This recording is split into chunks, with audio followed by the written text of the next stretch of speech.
Welcome, listeners, but take heed. We will say whatever we need to share our knowledge, thoughts, and joy, and even things that do annoy. So join us now, but be aware. We have a tendency to swear. We'll dial it back a little bit. But frankly, we don't give a shit. Welcome to Just Keep Rolling, a Harry Potter book movie compare and contrast podcast. I'm Katie. I'm Ellen, the best co-host in the world. You're not even the best co-host on Just Keep Rolling. Only because we're tied. Yeah, sure. That's why. Mm-hmm. It is why. Sure. It is. Allow me to introduce you to your podcasters. Us. Ellen, the punny, nitpicky, know-it-all host. Katie, the hilarious, potty-mouthed, snarky host. And 7 times Harry Potter trivia winners. But we don't talk about that. I'm Ellen, the co-host with the most. And how are you going to finish that? The most what? The most awesomest co-host ever, Katie. Duh. Yeah, that sounds pretty okay. I'm Ellen, and live from my computer screen is Katie, the heir of Ritalin. Enemies of the air. Hey, let's go ride bikes. I didn't know you could ride a bike. I'm Katie, and the lying whore on my computer screen is Ellen. Did you just call me a lying whore? No, I said lion horror because you're a scary lion. You know, rawr. Uh-huh. Yeah. Okay, then. I'm sticking to that. That's what I'm going with. Let's just roll right into the rolling rehash. Last week, we finished Harry Potter and the Chamber of Secrets. And at first they were afraid. Some were petrified. Kept thinking this is not a myth, the teachers must have lied. But then we spent so many nights wondering who the heir could be. Now I'm saving Ginny Weasley from a psychotic diarrhea. Go on now, go. Onto the Potter pondering. Hey, are you done yet? Yes. Thank God. I couldn't think of anything else to sing anyway. Anyways, during episode 18, Nonchalance, we basically had 3 Potter ponderings. The first one was, who do you think Dumbledore's sources are when he mentions that his sources tell him Voldemort is currently hiding out in Albania? Samantha says that she's not sure, but is now picturing the scene from 101 Dalmatians with the chain of barking to relay a message. He has referred to spies a few times, and supposes he could have had a Voldy watch party team set up that we were never introduced to. Anytime they hear whispers about mysterious dark magic happening, they report to Dumbledore. No one could actually see Voldemort at that point, since he was basically a spirit-type thing. So, yeah. Yeah, Carly says that he is omniscient, and this definitely solidifies her thoughts about that.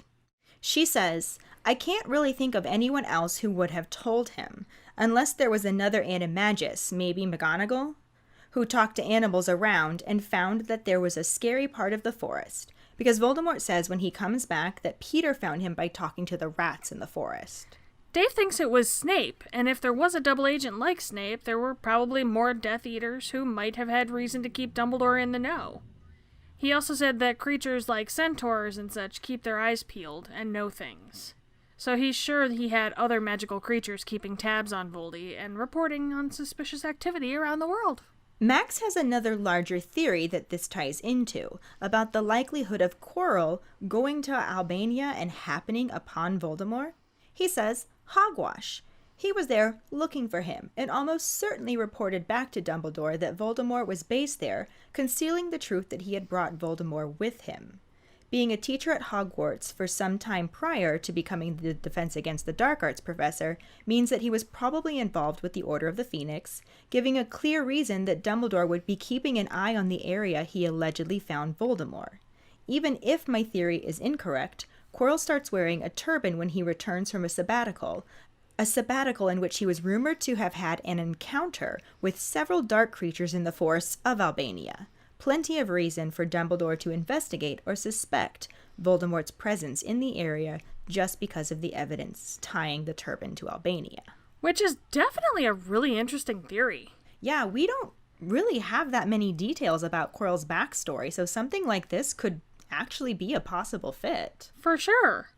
We also had quite the discussion about house elves being freed by clothes and how that works and such, so we included that as an extra Potter pondering to get some other thoughts on it.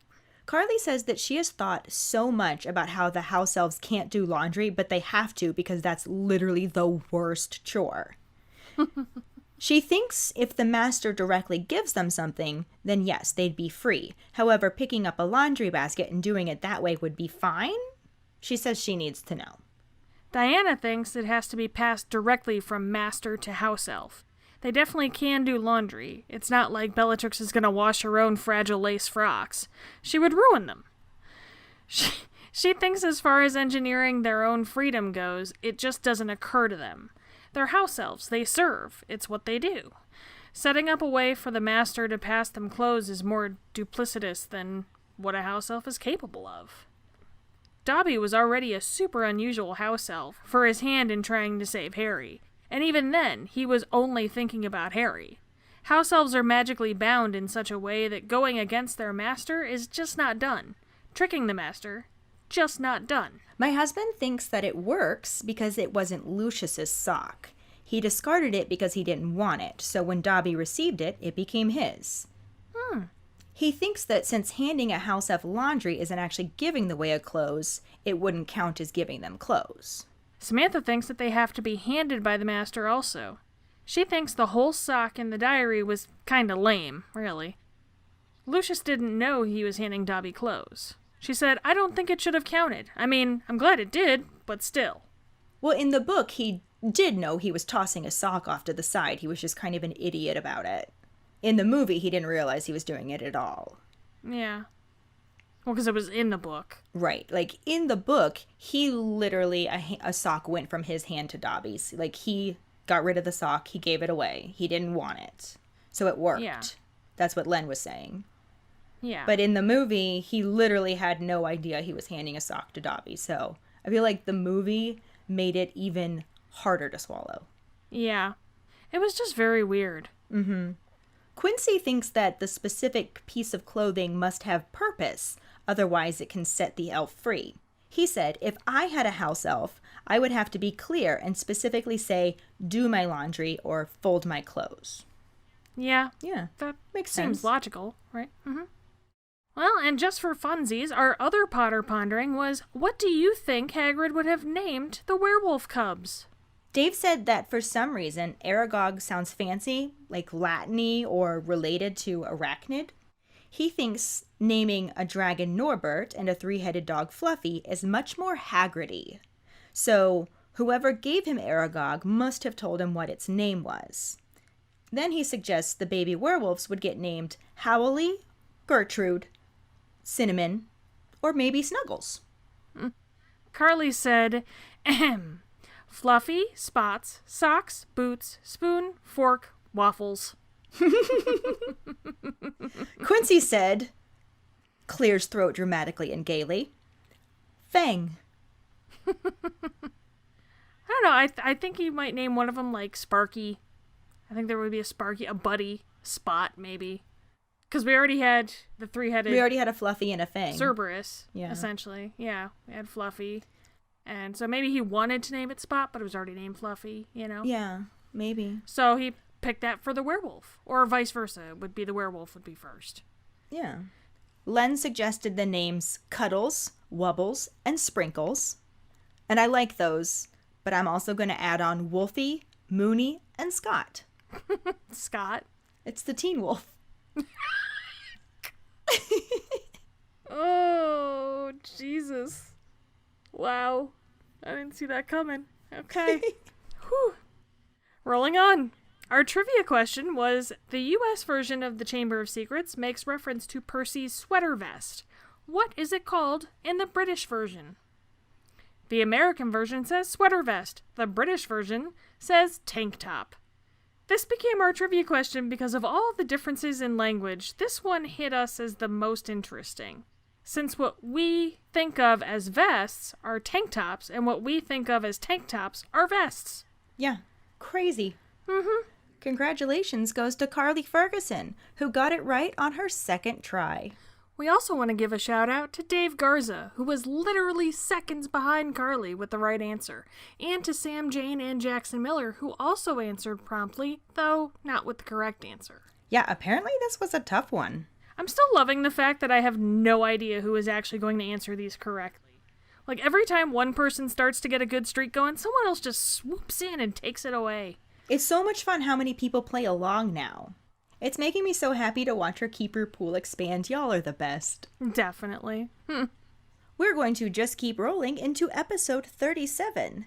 This one doesn't focus on a chapter since we finished the second book, but instead, like we did with Sorcerer's/Philosopher's Stone, we are going to highlight our favorite moments from the episodes covering the second story and the differences between the American and British versions of the book. Chapter 1, The Worst Birthday. We have the difference between top of the line versus top of the range. And that was in description of Harry's Nimbus 2000. I think we've actually seen this difference before, between 2 weeks and a fortnight. Mm-hmm. But in chapter 1, Uncle Vernon was going on talking about nothing else but the dinner party with the Masons for 2 weeks in the American version and a fortnight in the British version. Mm-hmm. While Harry does all his chores, Dudley sits around and eats ice cream in the American version, or ice creams in the British version. It's interesting that it gets an S on the end. Mm-hmm. I kind of would like to put an S on the end because then it makes me feel like I have plural of ice creams, and therefore there is more ice cream to eat. It makes me kind of uncomfortable, if I'm being honest. I don't know why. It's just not what we're used to. I guess. Petunia has a loin of pork roast sizzling in the oven in the American version, and a joint of pork roast sizzling in the oven in the British version. And all Harry gets is a lump of bread and cheese. So lame. That sounds fair. Let's go into our favorite moments from episode 19. One is the part after Harry asked to let Hedwig out of her cage at night, and Vernon asks, "Do I look stupid to you?" with a bit of fried egg dangling from his bushy mustache. Why, yes, bag of assholes, you do look quite stupid. Indeed. Pretending I don't exist sounds more to me like something the Dursleys made him repeat, because they ultimately wish he didn't exist. Purely out of the goodness of their assholes.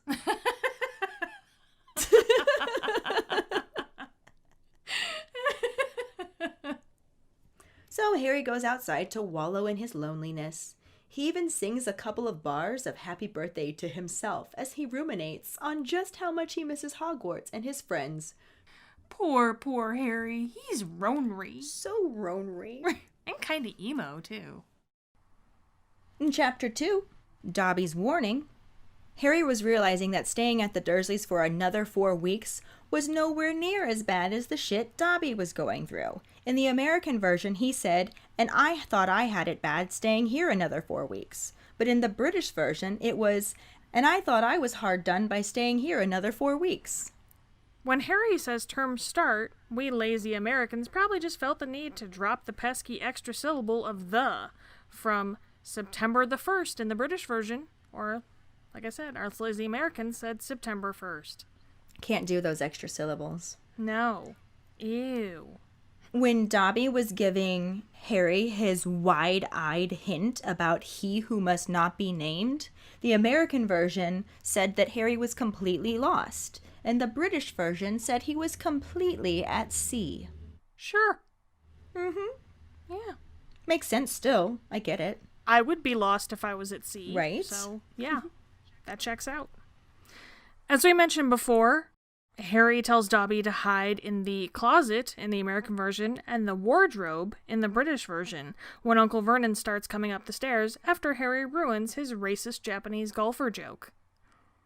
Once they lock Harry in his bedroom, Aunt Petunia pushes canned soup through a cat flap in the American version and tinned soup through the cat flap in the British version.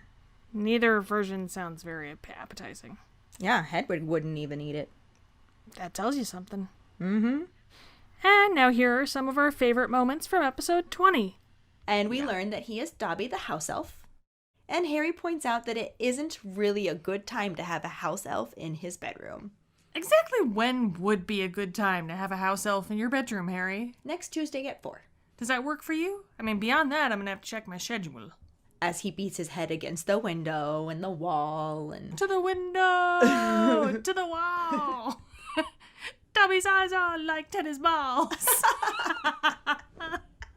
Well, that just happened. All these witches crawl. And let's just keep rolling. He is fed canned soup and probably more raw grilled cheese through a cat flap on his door. They are not gonna like his Yelp review, man. Like, this is why you should have booked on TripAdvisor. Right? Worst B&B ever. Seriously. Chapter 3, The Burrow. Harry's response to Ron when he lectures him about using magic outside of school as Ron is floating outside of Harry's window in a flying car was, "You should talk," in the American version, versus "It's a bit rich coming from you," in the British version. I love that phrase, bit rich coming from you. We should make that a thing. Well, that's a bit rich coming from you. See, it works. I should get some good use out of it. In the American version, I'm just going to keep on moving and pretend you didn't say that. Mm-hmm. Harry rolled down the car window. In the British version, he wound down the car window as they flew away from the Dursleys. Wound. Mm-hmm. To see the main road below, George peered through the windshield in the American version and the wind screen in the British version. Considering that to us, a screen allows air to pass through, I can see why they would change that one. Yeah, windscreen would probably have confused a lot of people. Mm-hmm. When they make it to the burrow, there is a pile of boots in front of the front door. And in the American version, it's a pile of rubber boots. In the British version, it's a pile of Wellington boots. Do we not call them Wellington boots at all here? No. No, not at all. They're rain boots or rubber boots. I think they call them wellies in Britain. Sometimes I like to call them duck boots. I still like wellies. That's just fun. When Ron is describing Muggle garden gnomes, he says they're like fat little Santa Clauses in the American version and fat little Father Christmases in the British version. Father Christmases doesn't roll off the tongue as well as Santa Clauses. I don't think either of them does, really. No, those aren't really good pluralizing words. Neither is pluralizing as a word. But here's our favorite moments from episode 21. However, Dobby is also kind of an asshole. Also probably a felon, considering tampering with the mail is a federal offense. And if you ask Mrs. Mason, so is plopping pudding on a tailor-made suit. And if you ask Harry, so is framing someone for plopping pudding on a tailor-made suit. And if you ask CPS, so is barring a child's windows for plopping pudding on a tailor-made suit. Mummy, have you seen my jumper? Yes, dear, it was on the cat. Okay, side note, do the Weasleys even have a cat? Wouldn't be a good idea with Wormtail walking around. Right, I don't think the books ever mention it, but let's just go ahead and say they do. What was the jumper doing on the cat? Was the cat wearing the jumper? Using it as a blanket? Building a circus tent to entertain the mice with a garden gnome riding unicycle? Ooh, lure the mice in before eating them. Seriously, though, I would imagine like a blanket. Like the cat was probably just taking a nap. But that would make it the cat's pajamas. Oh, god damn it. And Fred yawns and says he's tired and going to head to bed, but Mrs. Weasley makes them denome the garden instead. There was a lot of rhymes in there. There was. Fred and head to bed and denome the garden instead. You all right over there? Yeah. I like rhymes. So in chapter 4 at Flourish and Blots, Percy pinned his prefect badge to his sweater vest in the American version and to his tank top in the British version, which is interesting since what we consider a tank top is nothing at all like a sweater vest. Which was our trivia question. Indeed. And we mentioned this difference at the end of Philosopher's / Sorcerer's Stone. In this chapter, it is in reference to how Ron is appalled at the fact that Hermione is very busy with schoolwork since they are on vacation in the American version, or holiday in the British version. Holiday. I'm going on holiday. Holiday. I am going on holiday. Yeah. Provided that Jamaica doesn't decide to say no Americans allowed. We shall see. Fingers crossed.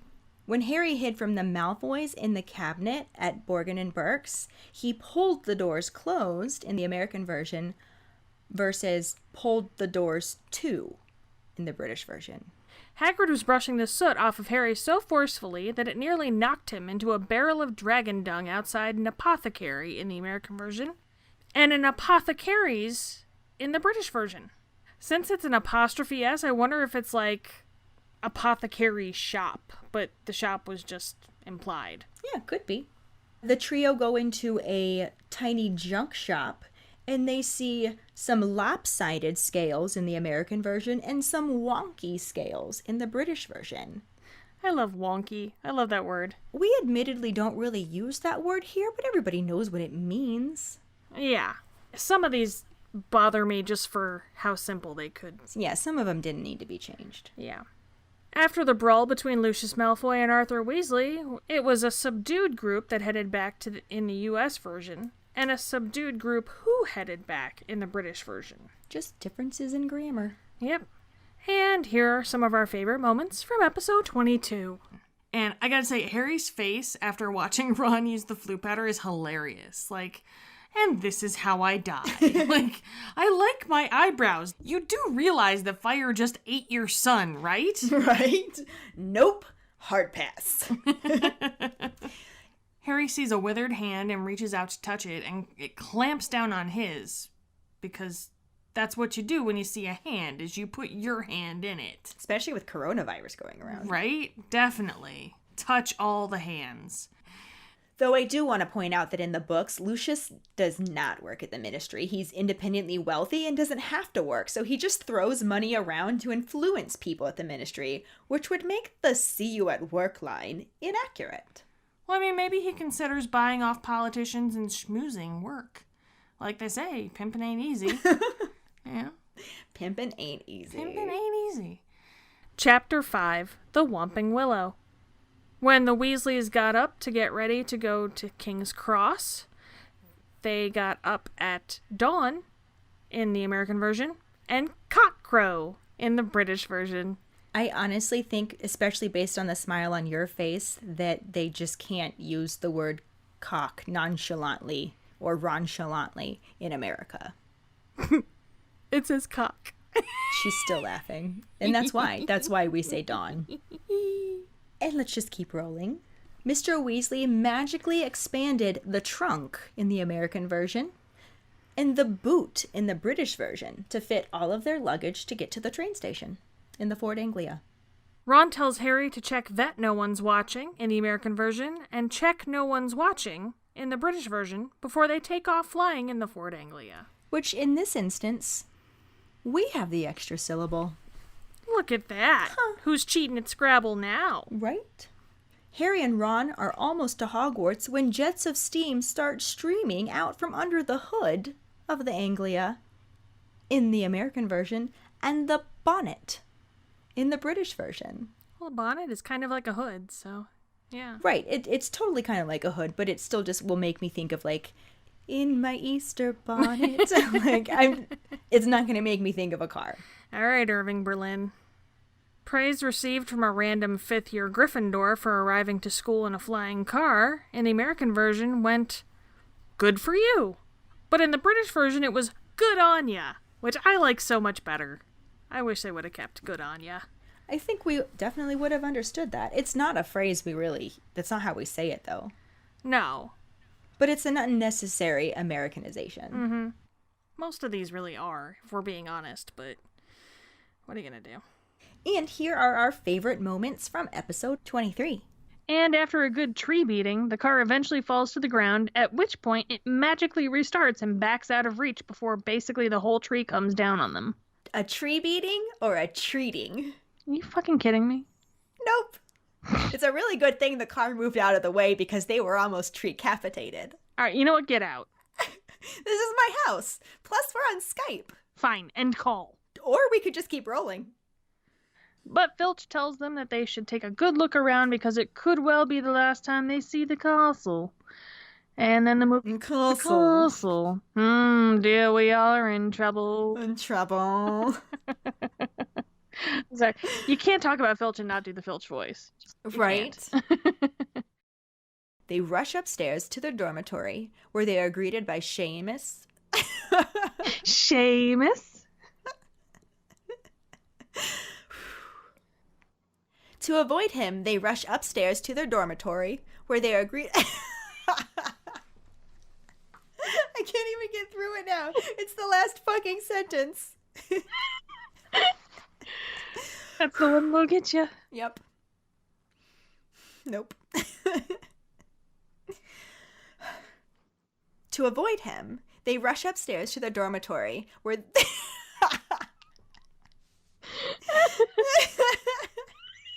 Seamus?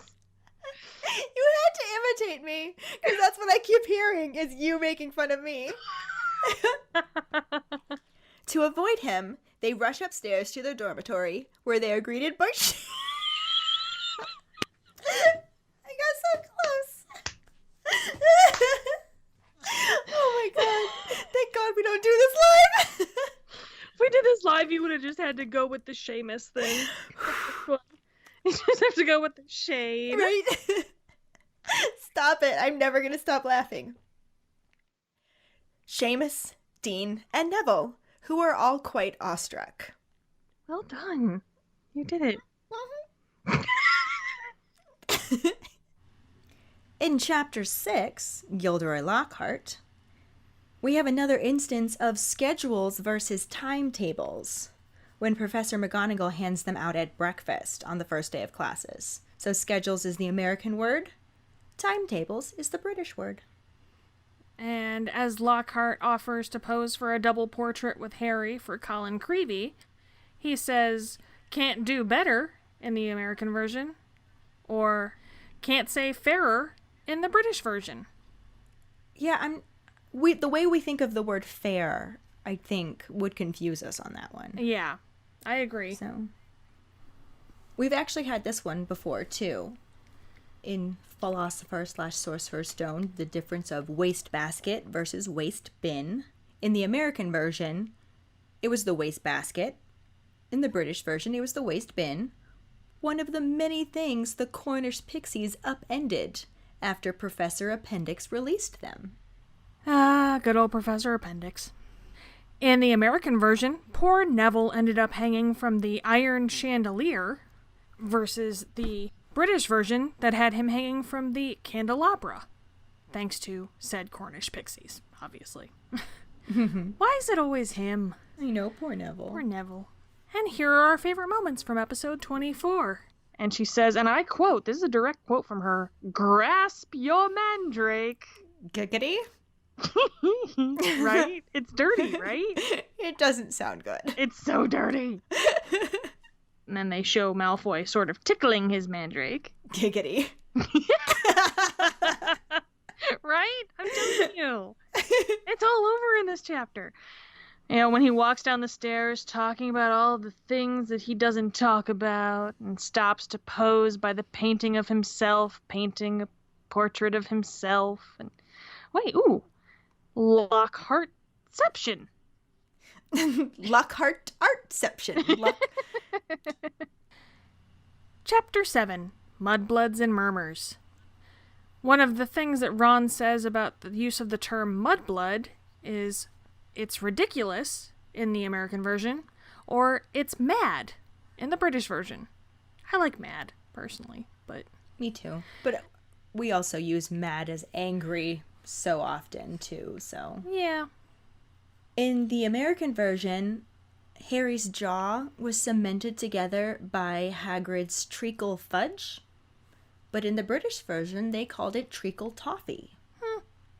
Ron said it took hours to get the slime off in the American version versus shift the slime in the British version of the special award for services to the school after he had another slug attack on it.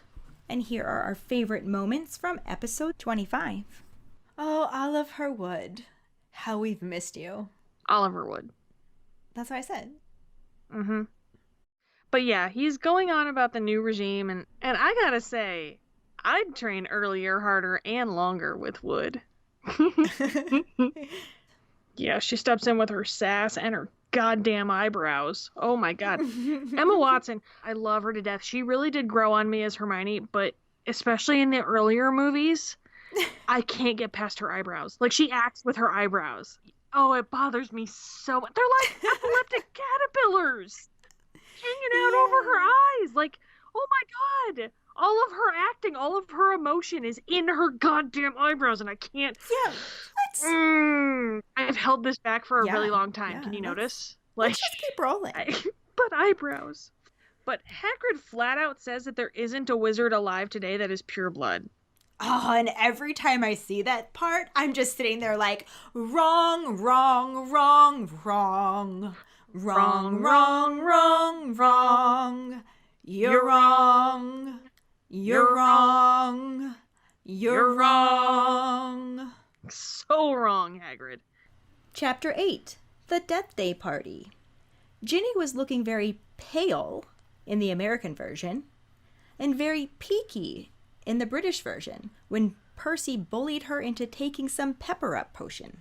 The Slytherin team are described as looking like green missiles in the American version versus green jump jets in the British version on their Nimbus 2001 broomsticks. Yeah, I didn't even know what a jump jet was before this, so... Same here. That would have confused me. Yep. Nearly Headless Nick tells Harry that Filch is in an extra bad mood because he's got the flu in the American version, and he's got flu in the British version. Hermione says it's awful trying to have a pee in the American version versus go to the loo in the British version when trying to use Moaning Myrtle's bathroom when she is in there wailing. Probably why people don't usually go in there. Yeah. And here are our favorite moments from episode 26. While I would never complain about getting to see more of Fred and George's antics, I gotta say, I kind of feel bad for the salamander. Like, it ended up emitting sparks and whizzing around the room, and I hope it was okay. Poor little Sally. I think your Slytherin is showing. Yeah, I may be more inclined to stick up for poor defenseless reptiles, despite being scared shitless of them. I still think it would have been funny to see. Sounds like your Gryffindor is showing. But it would have been. In the movie, Hermione says it's written in blood. The book does not specify at this point what it's written in, but it does later on reference red paint, and we'll talk more about that then, but it's not written in blood in the book. I want to know how Hermione can tell that it's just written in blood. Like, did she taste it? Like, who's to say it's not finger paint? Maybe she could smell it? It smells like pennies. Honestly, considering the fact that they cut out the majority of this chapter, the movie had a really good flow. Unlike the last movie where Hermione randomly ends up in the library suddenly knowing all about Nicholas fucking Flamel. Right? Holy shitty segue, Batman. Chapter 9. The Writing on the Wall. Ron tells Ginny you haven't really got to know Mrs. Norris in the American version versus hadn't really got to know Mrs. Norris in the British version, in a failed attempt to comfort her when she was seemingly very disturbed about her being petrified. Seemingly being the key word. Because that's not why she was actually upset. Dun dun dun. Dun dun dun. Ron also continues on and refers to the person who did it as a maniac in the American version and a nutter in the British version, saying that they'll figure out who it is and have him out in no time, and he also adds that he hopes he has time to petrify Filch before he's expelled. Moaning Myrtle was floating above the tank in the American version versus the cistern in the British version of the toilet, for the first time the trio goes to speak to her in the bathroom. And here are our favorite moments from episode 27. The look of borderline manic joy on Filch's face when he tells Harry he'll kill him is one of the many amazing nuances David Bradley brings to Filch, honestly. And coincidentally, it's also why I would shit myself if I ever ran into him in a dark alley. For reals. Lucky for Harry, they weren't in a dark alley, and Dumbledore showed up before Filch could actually kill him. Yeah, Dumbledore sauntering in like, August, Like, how was that sentence gonna end? August, I noticed some water on the floor. Be a love and get the mop. August, I noticed you left dinner before dessert, so I've brought you a pudding. Or maybe it was, August, I was wondering if you had some time to practice our duet for Snape's karaoke party tonight. Be a love. A pudding. Karaoke party. Holy balls, you're right there? Just crying. Just keep rolling. Just keep rolling. Though it was fantastic when he announced that she was just petrified, and Lockhart says it was so unlucky he wasn't there because he knows just the counter curse that could have saved her. Right? The teachers just look at Lockhart like, bitch, you couldn't save a seat. Yeah.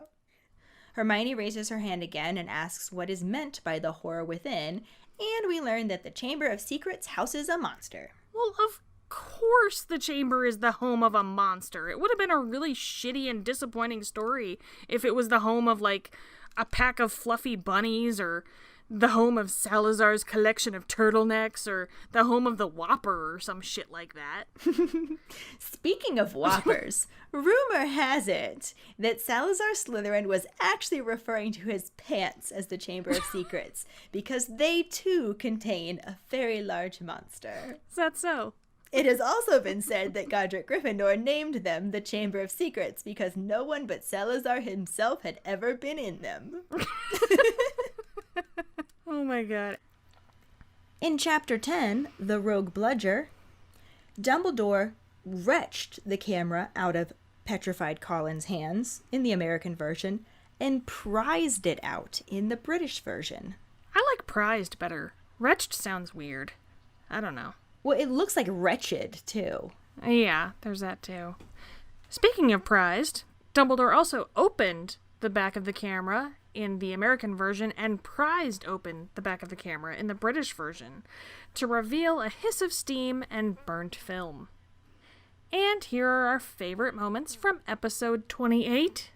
Because if Ron had turned Scabbers into a furry goblet in the book, McGonagall would have likely have had to use a spell to revert him to his original form, which would have returned him to his Peter form. Peter form sounds dirty. I phrased it just like that for you. You know me so well. God, what a tool. Are we insulting tools by calling him that? I mean, tools actually serve a functional purpose. That's true. What's something that doesn't serve a purpose? I know, an appendix. He's the appendix of the wizarding world. Yes. There we go.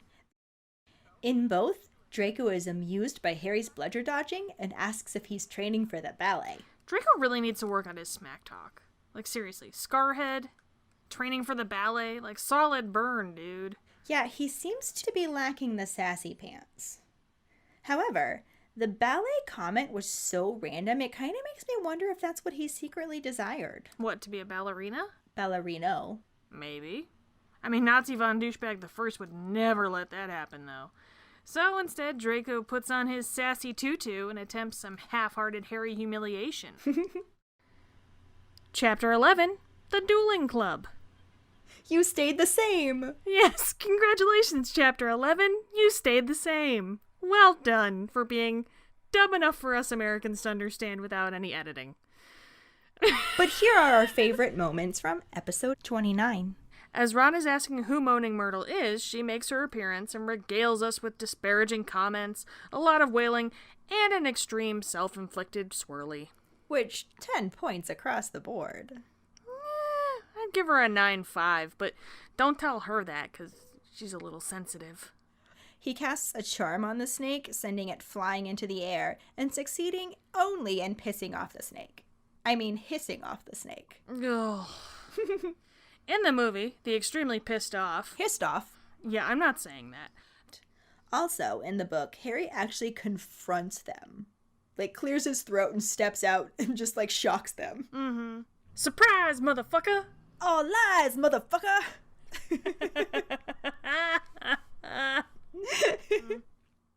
Am I the only one disturbed by Hagrid saying Harry looked hot and bothered? No. I mean, hot and bothered can also mean frustrated or irritated, but pulling a boner can also mean making a silly mistake, and that saying has pretty much gone the wayside. So maybe using hot and bothered to mean frustrated should too. Probably. Sorry, you said pulling a boner. Chapter 12, Polyjuice Potion. Hiding Crabbe and Goyle is by far the hardest part in the American version, and much the most difficult bit in the British version. And that just sounds so British. Much the most difficult bit. That does sound so British. Much the most difficult bit. I like it. Also, they described hiding them in the closet in the American version and the cupboard in the British version.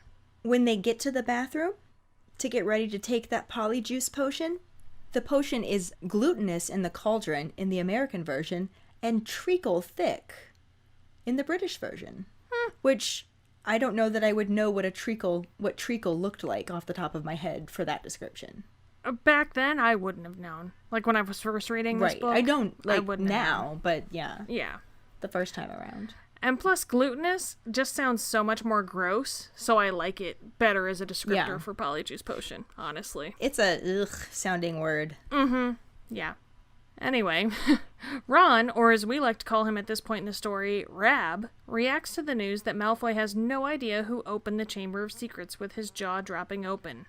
It makes Crabbe look even more clueless in the American version and gormless in the British version.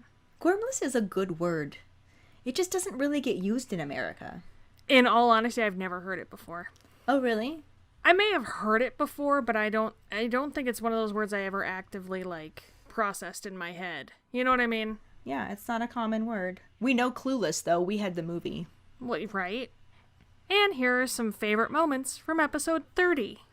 I love that Hermione appears to just have 2 loose cupcakes in her bag. Well, where do you keep your cupcakes? In my belly? Certainly not loose in my bag. It doesn't weird me out that much, but I've definitely kept stranger things in my bag. Also, Draco is really working his eyebrows in this movie. Taking lessons from Hermione, maybe? Yeah, maybe he called her Brow Guy. Why would he call her Brow Guy? That's a terrible nickname. No, he doesn't call her Brow Guy. He calls her Brow Guy. We're literally saying the same thing. No, I'm talking about her Brow Guy. Not her. Forget it. Just keep rolling. Whatever. Chapter 13, The Very Secret Diary. The name of a variety store on Vauxhall Road in the American version, and a newsagent's on Vauxhall Road in the British version, is what is printed on the back cover of Riddle's diary. And here are our favorite moments from episode 31. But movie Ron was well beyond burping slugs. Yeah, it was more like digestive pyrotechnics. Right? Ew. Lockhart also decides that everyone needs a morale booster and sets up this ridiculous Valentine's Day surprise that involves a lot of lurid pink flowers, matching pink robes, and singing Valentine dwarfs dressed like cupids. God, that sounds like my hell. And suggests asking Professor Snape about how to whip up a love potion. Oh, no, that sounds like my hell. I don't blame you. But then the teachers have to deal with the dwarfs dressed like cupids interrupting their classes with singing Valentines all day. And as a teacher, that would be my hell. Daughter and slaughtered kind of rhymes, and for some reason that bothers the shit out of me. Like, she was not slaughtered on a boat, she was not slaughtered by a goat, she was not slaughtered with a shoe, she was slaughtered in the loo. Or, she was not slaughtered in a van, she was slaughtered in the can. Not with a wand, not with a stake. She was slaughtered with a snake. She could not, should not look in its eyes. That was not very wise. She's now a ghost that haunts the loo. And makes it hard for you to poo. Dr. Seuss ain't got nothing on you. You too. This is still rhyming. Are we through? It seems like something we should do. I don't know. Can you stop? I mean, you started the rhyming, it's true. Stop that rhyming now, I mean it! Anybody want a peanut? Let's just keep rolling. Chapter 14, Cornelius Fudge. Ron says Riddle sounds like Percy and wants to know who asked him to squeal on Hagrid in the American version and to grass on Hagrid in the British version, which is a fun bit of British slang. I had never heard that one until reading the British version of the book. I haven't either. That's a new one for me, actually. Yeah, grass on. Or maybe I've heard it and just didn't understand what they were saying. Right, Who knows? We think about our, the green stuff on our tree lawn. Yeah. When the second years were picking their classes for third year, Harry ended up picking the same subjects as Ron, feeling that if he was lousy at them, in the American version, or rubbish at them, in the British version, at least he'd have someone friendly to help him. And here are our favorite moments from episode 32. But in a shocking turn of events, the book actually had Hermione point out that the monster had killed someone, not Harry, like the movie did. I feel like at this point, it's just Hermione's comeuppance for all the lines she's stolen. True. No one can deny that she's guilty of Grand Theft Audio. Grand Theft Audio? Really? Speaking of crimes, that pun was so bad it should be illegal. Then cuff me, 'cause I ain't taking it back. Grand Theft Audio. No one is allowed to use the bathroom unaccompanied by a teacher. Which is a super awkward rule, 'cause I get really pee shy. TMI, Katie. I'm just saying. Like, having a teacher hanging out in the bathroom when I'm trying to go would be just as bad as moaning Myrtle. And don't even get me started on if I needed to poo. Oh, I won't. I won't get you started. If it turns out it wasn't Hagrid, he'll be back with no more said, but he's gotta take him. He says he's got to take him in the movie, too. Yeah, and in both, poor Hagrid is like, take me where? Take me home tonight. I don't wanna let you go till you see the light. But really, it's Azkaban. Chapter 15, Aragog. Snape had to walk them to herbology. In the American version, they marched.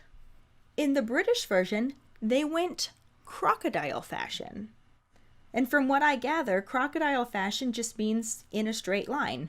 But I've definitely not heard that until now. That's interesting. Never heard that either. They say that crocodiles can only travel in a straight line, so maybe that's where that comes from? Maybe. That if you're running from a guess. crocodile, you're supposed to zigzag run? Confuses them, because they can't change directions.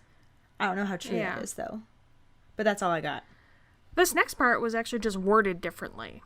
In the American version, a second later, Harry spotted something. Several large spiders were scuttling over the ground on the other side of the grass, moving in an unnaturally straight line as though taking the shortest route to a prearranged meeting. Harry hit Ron over the hand with his pruning shears, versus the British version where a second later Harry spotted something that made him hit Ron over the hand with his pruning shears. Apparently the British version didn't feel like it needed to be nearly as wordy. Yeah, that was a lot more words in the American version. Right? In the American version, Harry pointed out the spiders, following their progress with his eyes screwed up against the sun, versus Harry was pointing at the ground a few feet away. Several large spiders were scurrying across the earth. In the American version, Harry's eyes narrowed as he focused on the spiders. If they pursued their course, there would be no doubt about where they would end up, versus the British version where Harry watched the spiders running away. And significantly so here. Yeah, that was quite a drop of some words there. Right. Maybe the American contract just, paid by the word? Maybe. At the end of this chapter, and Harry says that Hagrid was innocent, Ron snorts, because hatching Aragog in a cupboard wasn't Ron's idea of being innocent in the American version. In the British version, it says hatching Aragog out in a cupboard. Sure. Which just seems like a couple of extra. Out in. Yeah. I mean, I know he comes out of the egg, but he's still in the cupboard. Yeah. It's just inside, outside, upside down. It seems like a lot. Sure. But here are our favorite moments from episode 33. They eventually find 2 lone spiders, which is extremely different from the, thousands of spiders they're following in the movie? How many spiders would you say were there? Well, I mean, I'm not a scientist, but I do believe that the technical term is a fuck ton of spiders. Hey, what's scarier than a giant fuck-off spider? I don't know. What is scarier than a giant fuck-off spider? Whatever the hell a giant fuck-off spider is scared of. Yeah. And as Ron says he thinks they're in the clear, the hitchhiking fuck-off spider reaches in through the apparently open window and grabs Ron around the neck. Ron, you never say you're in the clear. That's like saying, what's the worst that could happen? Or, I'll be right back, 'cause you won't be right back. They're never right back. They're never right back. Never. Chapter 16, The Chamber of Secrets. Professor McGonagall tells the students that their exams will take place as usual, and she expects that they are studying hard in the American version and revising hard in the British version. Down in the chamber, Harry tells Ron and Lockhart to shut their eyes right away at any sign of movement in the American version and straight away in the British version. I weirdly prefer straight away. I mean, again, either way, it makes sense. Why would they have changed it? I agree. Here are some of our favorite moments from episode 34. And then Lockhart walks up like Thomas Jefferson in Hamilton, what did I miss? Also, his salmon-colored suit makes him look even more like an appendix. Oh yeah, that was an awful, awful colored suit. Was that a stutter, or were you just emphasizing how awful it was? No, it was 2 different words. Awful, awful. That sounds the same to me. Awful, awful. Yeah, still the same. Then it was an awful entrailed and internal organs of an animal-colored suit. Oh, awful. Yeah, that's awful. Also, Ron actually describes the snakeskin as being 60 feet long, so obviously the movie didn't think a 20-foot nope rope was scary enough. Nope rope. Lockhart is playing with a rock and seems drunk and high after he loses his mind. Then Ron takes the rock from him and just clocks him over the head with it. Movie Ron is stone cold. Really is. Chapter 17, The Heir of Slytherin. The face on the statue of Salazar Slytherin down in the chamber is described as looking monkey-ish in the American version and monkey-like in the British version. And again, we couldn't have figured that one out. When Moaning Myrtle tells Harry that he could have shared her toilet if he died, Ron says Myrtle's grown fond of Harry in the American version and Myrtle's got fond of Harry in the British version. I do think I like grown fond better here. I kinda do too. Even in just the sense of it flows better.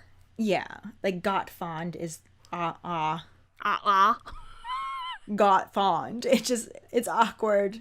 It's robot laughter. Ah. That being said, let's go on to our favorite moments from episode 35. And this is when Book Harry full-on buttons up his sassy Gryffindor pants, calling her his common, muggle-born mother, and adding on that he's seen the real Voldemort. He's a wreck, barely alive, in hiding, ugly, and foul. Bam! Take that, Riddle! Shit! And just like in the movie, the statue begins to move. Something is stirring inside the opening mouth, and hashtag, that's not his tongue. Ew, that's dirty. Riddle comments on how it's funny what a silly little book can do in the hands of a silly little girl, and Harry grabs the diary from Ginny's arm.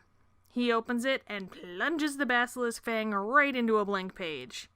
How about what a silly little book can do in the hands of a dying boy who's got nothing left to lose, Tommy?